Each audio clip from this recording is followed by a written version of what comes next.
Assalamualaikum warahmatullahi wabarakatuh. Perkenalkan, nama saya Nindya Widyastri dengan NIM 225790002 dari Prodi Perdagangan Internasional. Nah, kali ini saya akan membahas tugas ke-12, yaitu kebijakan tarifikasi kepabeanan sebagai instrumen perlindungan industri dalam negeri dalam mata kuliah tarifikasi perdagangan internasional.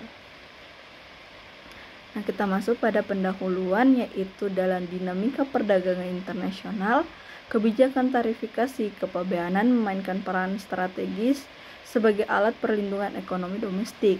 Nah, tarifikasi tidak hanya berfungsi sebagai sumber pendapatan negara melalui bea masuk, tetapi juga sebagai instrumen pengendalian arus barang impor yang dapat mengancam kelangsungan industri dalam negeri.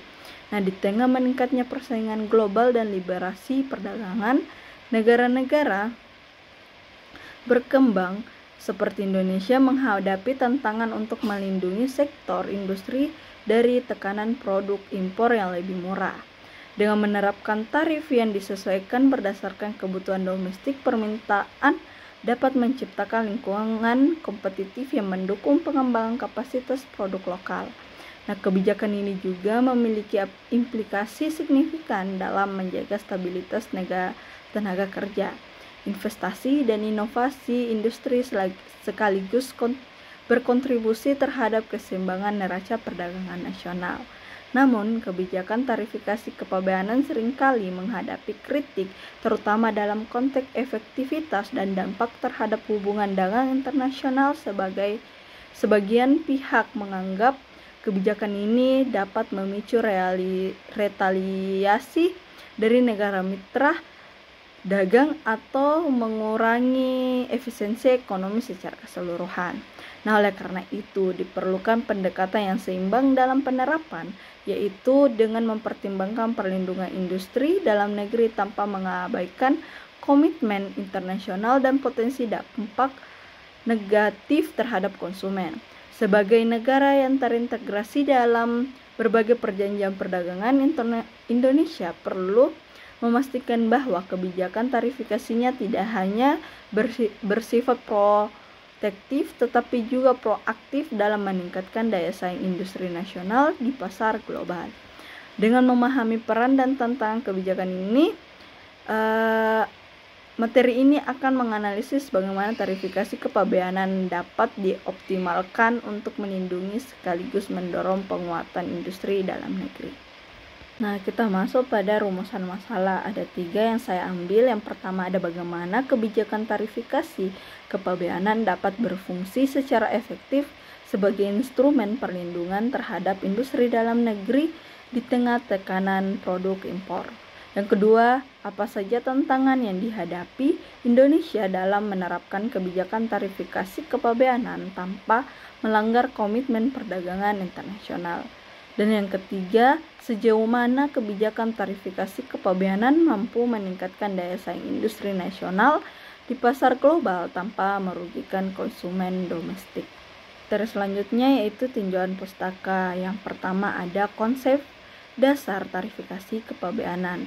Nah, tarifikasi kepabeanan adalah kebijakan fiskal yang menetapkan bea masuk pada barang impor untuk melindungi industri domestik dan meningkatkan pendapatan negara. Berdasarkan teori perdagangan internasional klasik, tarif bertujuan menciptakan keunggulan kompetitif bagi produk lokal. Namun, teori modern seperti pandangan Krugman pada tahun 1995 melihat tarif sebagai alat strategis menyeimbangkan neraca perdagangan. Meski bermanfaat menurut Bagawati pada tahun 1988, tarif dapat menyebabkan distorsi pasar, meningkatkan harga barang, dan menurunkan daya beli. Nah, oleh karena itu kebijakan tarif harus lebih efektif menimbangkan kebutuhan sektor industri dan dampak pada ekonomi nasional. Yang kedua ada kebijakan tarifikasi dan perlindungan industri dalam negeri. Nah, salah satu tujuan utama penerapan tarif adalah melindungi industri dalam negeri dari persaingan tidak sehat dengan produk impor, terutama bagi industri yang baru berkembang Menurut teori infansi industri oleh Friedrich List, proteksi sementara diperlukan hingga industri domestik mampu bersaing secara global. Namun, perlindungan tarif dapat memicu ketergantungan industri pada proteksi tanpa meningkatkan efisiensi atau inovasi. Di Indonesia, kebijakan tarif selektif diterapkan pada sektor strategis seperti otomotif, tekstil, dan pangan untuk melindungi industri domestik dari persaingan produk impor murah khususnya dari Tiongkok dan Vietnam. Yang ketiga, ada tantangan penerapan kebijakan tarifikasi dalam konteks perdagangan internasional. Nah, dalam era globalisasi dan liberalisasi perdagangan, penerapan tarif menghadapi tantangan dari perjanjian dagang internasional seperti WTO dan AFTA yang mendorong pengurangan tarif demi perdagangan bebas yang inklusif. Menurut WTO pada tahun 2023, tarif tinggi sering menjadi sumber konflik dagang dan dianggap menghambat perdagangan bebas. Namun Indonesia memanfaatkan kebijakan safeguard yang diatur dalam pasal X1XGITT untuk melindungi industri dari lonjakan impor mendadak. Nah, dalam konteks ASEAN, komitmen menjaga tarif rendah demi daya saing kawasan seringkali berbenturan dengan kebutuhan melindungi kepentingan domestik, menciptakan dilema antara integrasi regional dan stabilitas ekonomi nasional. Nah, yang terakhir ada dampak kebijakan tarifikasi terhadap daya saing industri nasional. Nah, kebijakan tarif mempengaruhi daya saing industri nasional melalui dua cara utama. Pertama, tarif melindungi pasar domestik dari persaingan asing, memberikan waktu bagi industri lokal untuk berkembang. Kedua, tarif yang tepat dapat mendorong inovasi dan investasi di sektor potensial untuk bersaing di pasar global. Namun, tarif tinggi pada bahan baku impor dapat meningkatkan biaya produksi, melemahnya daya saing produk lokal. Menurut Baldwin pada tahun 2004 menekankan bahwa tarif efektif jika didukung kebijakan lain seperti insentif fiskal, subsidi R&D, dan pembatasan non-tarif yang sesuai dengan komitmen internasional. Nah, oleh karena itu tarif harus menjadi bagian strategi industrialisasi yang terintegrasi.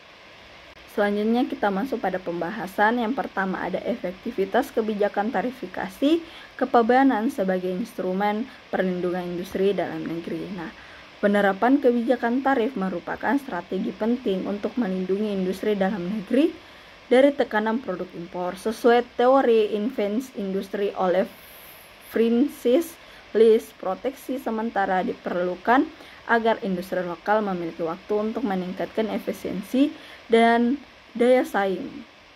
Nah, Indonesia misalnya telah menggunakan tarif untuk melindungi sektor tekstil dan otomotif, menciptakan peluang mengembangkan kapasitas produksi dan lapangan kerja. Nah, namun efektivitas kebijakan ini tergantung pada desainnya. Tarif yang terlalu tinggi dapat merugikan konsumen dengan harga barang yang meningkat, dan industri lokal mungkin bergantung pada proteksi tanpa berinovasi. Bakwati pada tahun 1988.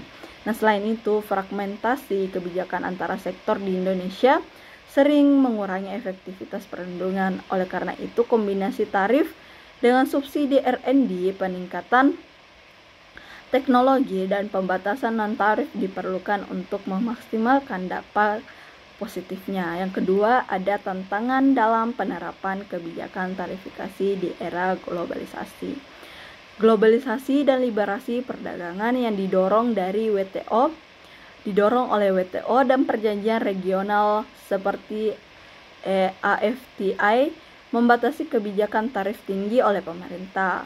Sesuai pasal, negara anggota dapat menggunakan safeguard untuk melindungi industri domestik dari lonjakan impor seperti yang dilakukan Indonesia pada sektor baja dan tekstil. Namun kebijakan ini menunjukkan justifikasi kuat dengan data ekonomi valid dan sering menjadi sengketa di WTO. Nah, komitmen Indonesia dalam perjanjian seperti CIPA dengan Uni Eropa menambah tekanan untuk menurunkan tarif, melemahnya perlindungan industri lokal. Nah, oleh karena itu Indonesia perlu menyeimbangkan kepentingan domestik dengan komitmen internasional. Pendekatan strategi meliputi penerapan tarif selektif pada produk bernilai strategi tinggi dan optimalisasi mekanisme non-tarif seperti standar kualitas dan regulasi teknik untuk mendukung daya saing industri nasional. Dan terakhir ada dampak kebijakan tarifikasi terhadap daya saing industri nasional. Nah, kebijakan tarif dalam memberikan perlindungan awal bagi industri dalam negeri, namun dampaknya terhadap daya saing jangka panjang memerlukan evaluasi cermat. Baldwin pada tahun 2004 menyatakan bahwa tarif yang berlebihan dapat memicu inefisiensi dan ketergantungan, tetapi jika dirancang dengan tepat dapat mendorong inovasi dan investasi. Di Indonesia, penerapan tarif pada produk elektronik impor telah mendorong pertumbuhan industri manufaktur lokal dengan menarik investasi dari perusahaan multinasional untuk mendirikan pabrik dalam negeri. Namun, keberhasilan ini bergantung pada kemampuan industri lokal untuk memanfaatkan proteksi guna meningkatkan efisiensi, mengadopsi teknologi, dan memperluas pasar global.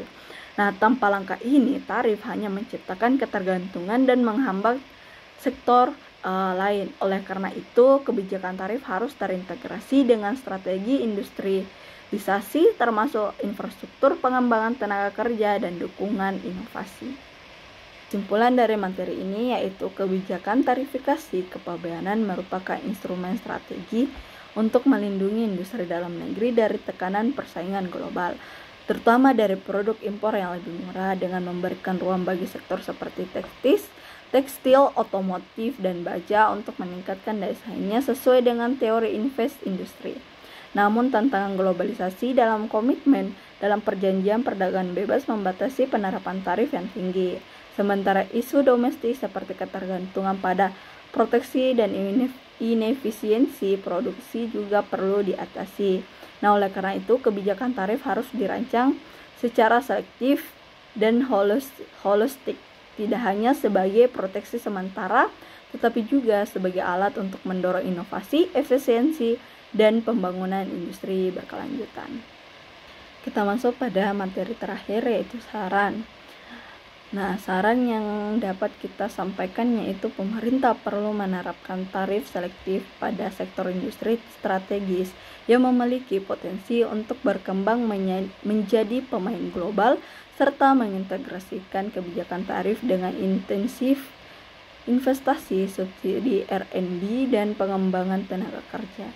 Selain itu, mekanisme non-tarif seperti regulasi teknis, standar kualitas, dan kebijakan safeguard dapat dimanfaatkan untuk melindungi industri tanpa melanggar komitmen perdagangan internasional. Nah, fokus pada peningkatan efisiensi produksi dan adopsi teknologi modern juga penting untuk memperkuat daya saing industri lokal.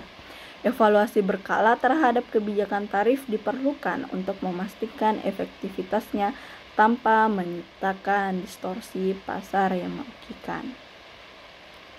Hanya itu yang dapat saya sampaikan pada materi kali ini. Wassalamualaikum warahmatullahi wabarakatuh.